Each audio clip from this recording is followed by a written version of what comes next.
Hello, everyone, and welcome again to my YouTube channel. My name is Shatij, and this is the second part of the series I Am That book review, book reading, perhaps. So, chapter 2 is Obsession with the Body. Questionnaire.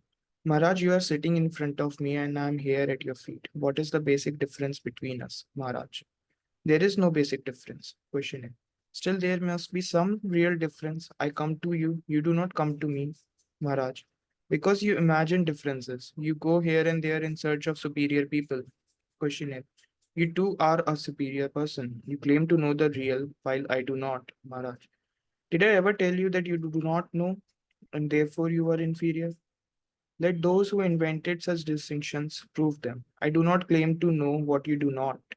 In fact, I know much less than you do. Questioning. Your words are wise, your behavior noble, your grace all powerful, Maharaj. I know nothing about it all and see no differences between you and me. My life is a succession of events just like yours. Only I am detached and see the passing show as a passing show, while you stick to things and move along with them. Questioner. What made you so dispassionate, Maharaj? Nothing in particular. It so happened that I trusted my guru. He told me I am nothing but myself, and I believed him. Trusting him, I behaved accordingly and ceased caring for what was not me nor mine. Questioner. Why were you lucky to trust your teacher fully, while our trust is nominal and verbal, Maharaj? Who can say it happened so? Things happen without cause and reason, and after all, what does it matter? Who is who? Your high opinion of me is your opinion only. Any moment you may change it. Why attach importance to opinions, even your own? Question. Still, you are different. Your mind seems to be always quiet and happy, and miracles happen around you, Maharaj.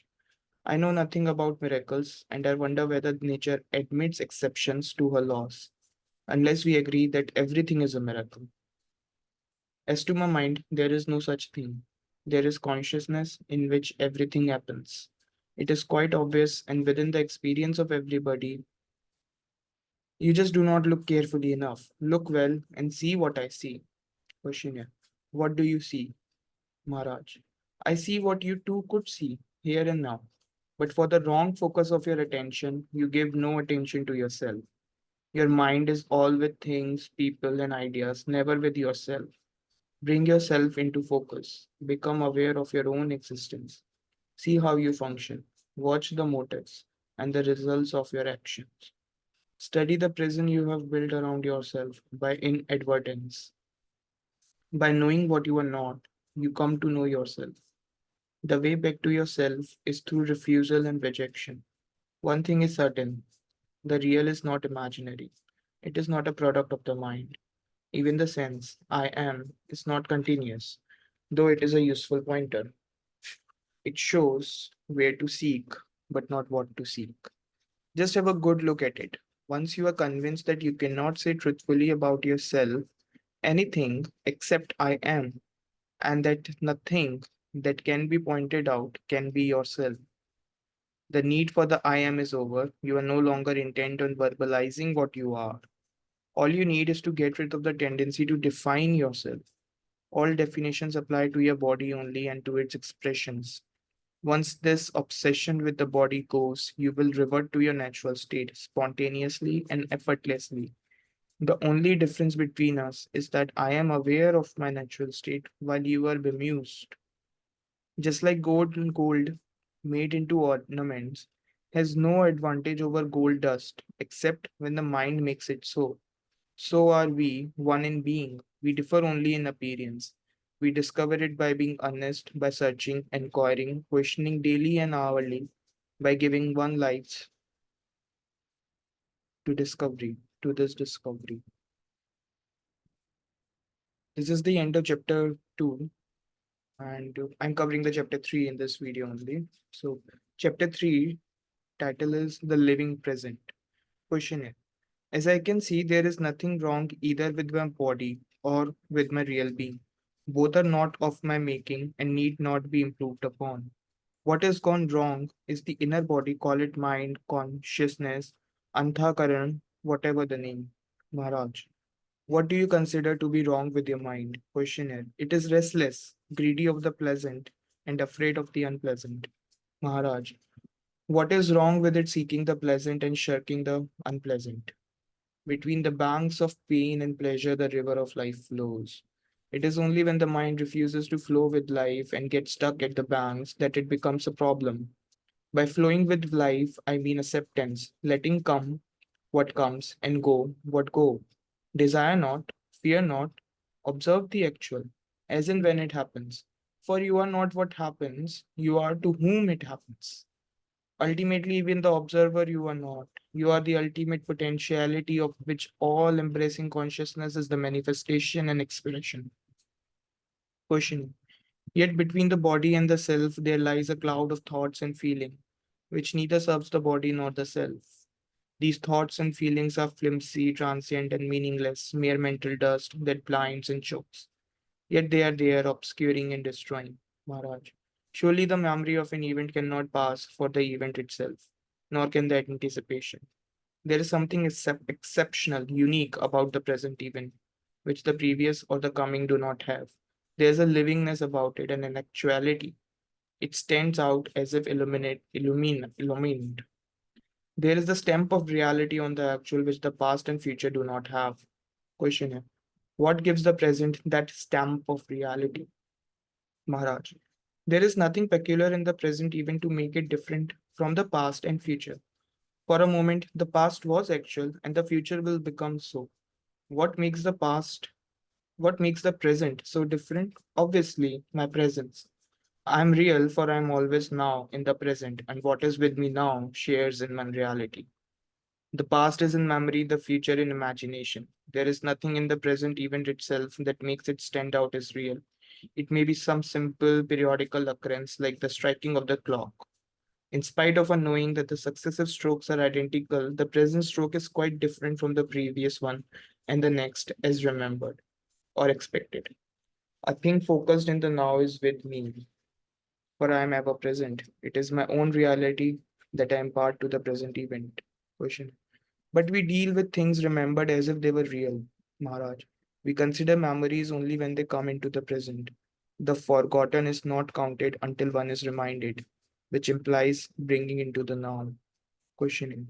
Yes, I can see there is in the now some unknown factor that gives momentary reality to the transient actuality.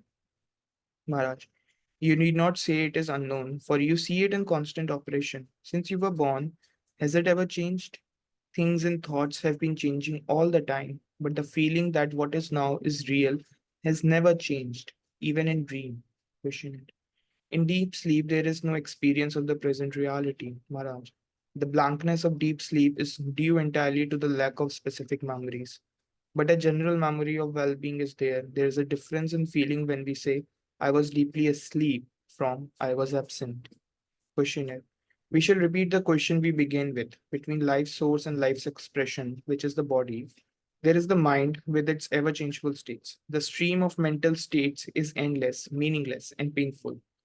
Pain is the constant factor. What we call pleasure is but a gap, an interval between two painful states. Desire and fear are the weft and warp of living, and both are made of pain. Our question is, can there be a happy mind? Maharaj. Desire is the memory of pleasure, and fear is the memory of pain. Both make the mind restless. Moments of pleasure are merely gaps in the stream of pain. How can the mind be happy? Question. That is true when we desire pleasure or expect pain. But there are moments of unexpected, unanticipated joy, pure joy, uncontaminated by desire, unsought, undeserved, God given, Maharaj. Still, joy is joy only against a background of pain. Question here. Is pain a cosmic fact or purely mental, Maharaj? The universe is complete, and where there is completeness, where nothing lacks, what can give pain? Question. The universe may be complete as a whole, but incomplete in details, Maharaj. A part of the whole seen in relation to the whole is also complete. Only when seen in isolation it becomes deficient and thus a seat of pain. What makes for isolation? Question here. Limitations of the mind, of course. The mind cannot see the whole for the part. Maharaj, good enough. The mind, by its very nature, divides and opposes. Can there be some other mind which unites and harmonizes, which sees the whole in the part as totally related to the whole? Question here. The other mind, where to look for it, Maharaj? In going beyond the limiting, dividing, and opposing mind, in ending the mental process as we know it. When this comes to an end, that mind is born. Question here. In that mind, the problem of joy and sorrow exists no longer, Maharaj, not as we know them, as desirable or repugnant. It becomes rather a question of love seeking expression and meeting with obstacles. The inclusive mind is love in action, battling against circumstances, initially frustrated, ultimately victorious. Question is, between the spirit and the body, is it love that provides the bridge? Maharaj, what else? Mind creates the abyss, the heart crosses it. So that completes the chapter 3. So just the same things that the Maharaj has been saying, that you are not the body, you are not the mind, seeing the whole in the part. So I'll just leave it to it. So this completes 3 chapters. So, yeah, thank you.